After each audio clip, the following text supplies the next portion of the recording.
बांग्लादेश में हिंदुओं पर हमले के नए नए सबूत सामने आ रहे हैं। आज तक की ग्राउंड रिपोर्ट में हमें बांग्लादेश में रहने वाले हिंदू सहमे दिखे। हिंदुओं के संस्कृति के केंद्र भी हमें कट्टरपंथियों की भीड़ के निशाने में तबाह दिखे। पिछली बार जब हिंदुओं के खिलाफ हिंसा हुई थी तो मोहम्मद यूनुस ने सुरक्षा का भरोसा दिया था, लेकिन साल भर बाद बांग्लादेश में फिर वैसे ही हालात बन गए।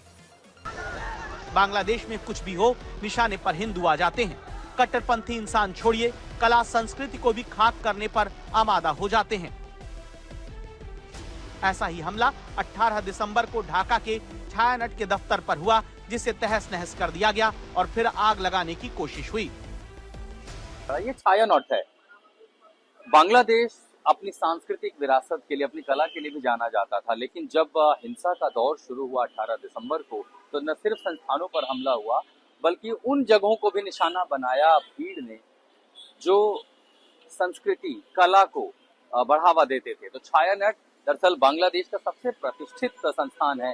बड़े बड़े गायक यहाँ से निकले हैं और आप देखिए नजरुल इस्लाम जैसे कवि जिन्होंने 3000 से ज्यादा रचनाएं की हैं। बांग्लादेश के ऐसे कवि, ऐसे गीतकार जो प्यार को बढ़ावा देते हैं। दरअसल फंडामेंटलिस्ट जो है उनको लगता था कि ये तो एंटी इस्लामिक है, इस्लाम के विरोध, और इसीलिए जब भीड़ आई तो उन्होंने इस जगह को निशाना बनाया। वहां पर शीशे तोड़ दिए इस इमारत के पूरे, अंदर सब कुछ तहस नहस कर दिया, जो इंस्ट्रूमेंट थे उसको तोड़े। अभी भी हिंसा के कुछ निशान, यहाँ भी आगजनी की करने की कोशिश की, लेकिन आगजनी वो कर नहीं पाए क्योंकि उस समय सही समय पर यहाँ पुलिस पहुंच गई थी।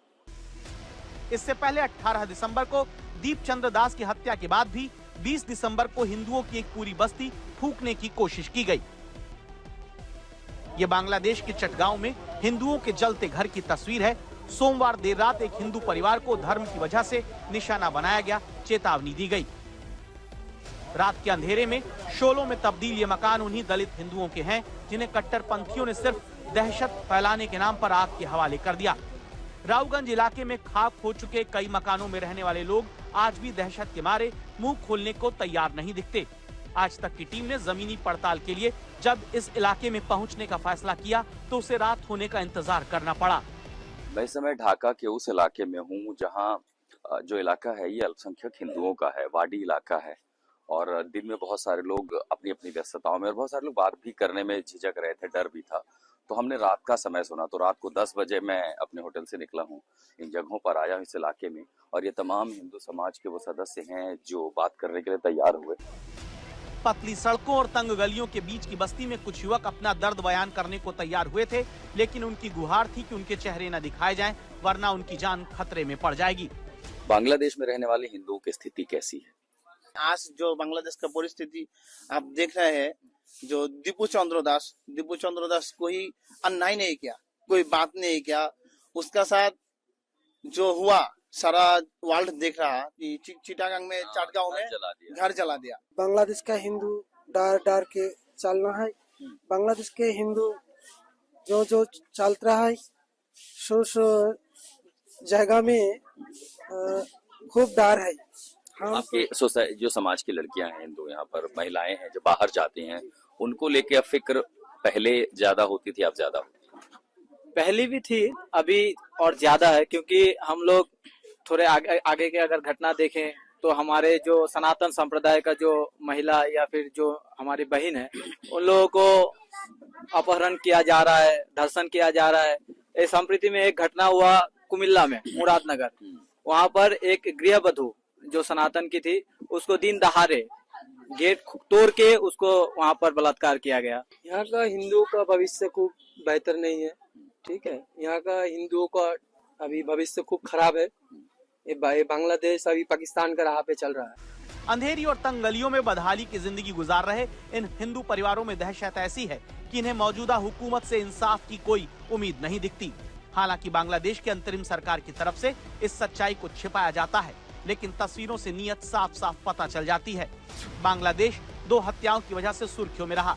पहली हत्या उस्मान हादी की हुई जो एक नेता था, वहीं एक हिंदू लड़के दीपू चंद्र दास को भीड़ ने मारा। मोहम्मद यूनुस ने उस्मान हादी के अंतिम संस्कार में शिरकत की। यहाँ उन्होंने शोक व्यक्त किया और तस्वीरें साझा की, मगर बात जब हिंदू युवक दीपू की आई तो उन्होंने उसके परिवार से मिलना भी मुनासिब नहीं समझा। मोहम्मद यूनुस ने दीपू के परिवार से मिलने के लिए अपने शिक्षा सलाहकार प्रोफेसर सीआर अब्रार को भेजा, जबकि दुनिया को दिखाने के लिए मोहम्मद यूनुस अपनी छवि एक निष्पक्ष शासक की पेश करते हैं। उदाहरण के तौर पर पिछले साल की तस्वीर याद कीजिए, जब शेख हसीना के बांग्लादेश छोड़ने के बाद अल्पसंख्यक हिंदू निशाने पर आए थे। इन हमलों की खबरों के बीच अंतरिम सरकार के मुखिया मोहम्मद यूनुस ढाका के ढाकेश्वरी मंदिर गए। तब मोहम्मद यूनुस ने हिंदू समुदाय से मुलाकात की, हिम्मत देते हुए कहा था हम सभी एक हैं, सभी को न्याय मिलेगा। उसके बाद लेकिन यूनुस का ये वादा झूठा निकला। इसकी मिसाल चिन्मय कृष्ण दास हैं, जो बांग्लादेश में इस्कॉन से जुड़े एक प्रमुख साधु हैं, जिन्होंने हिंदुओं से भेदभाव का विरोध किया तो मोहम्मद यूनुस की सरकार ने उन्हें सलाखों के पीछे भेज दिया।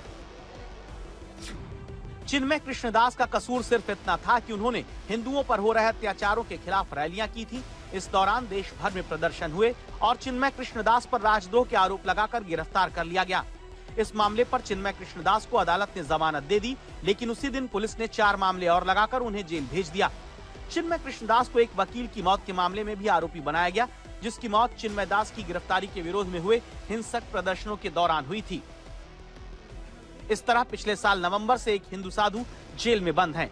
सुप्रीम कोर्ट उन्हें जमानत दे चुका है, लेकिन वो बाहर ना आ जाए, इसका पूरा इंतजाम यूनुस सरकार कर देती है। वहीं बांग्लादेश में एक हिंदू को भीड़ सरेआम पीट कर मौत के घाट उतार देती है, लेकिन उसके हत्यारों पर कोई कार्रवाई नहीं होती, जिसने बांग्लादेश के हिंदुओं को कट्टरपंथियों का आसान शिकार बना दिया है। आशुतोष मिश्रा, ढाका, आज तक।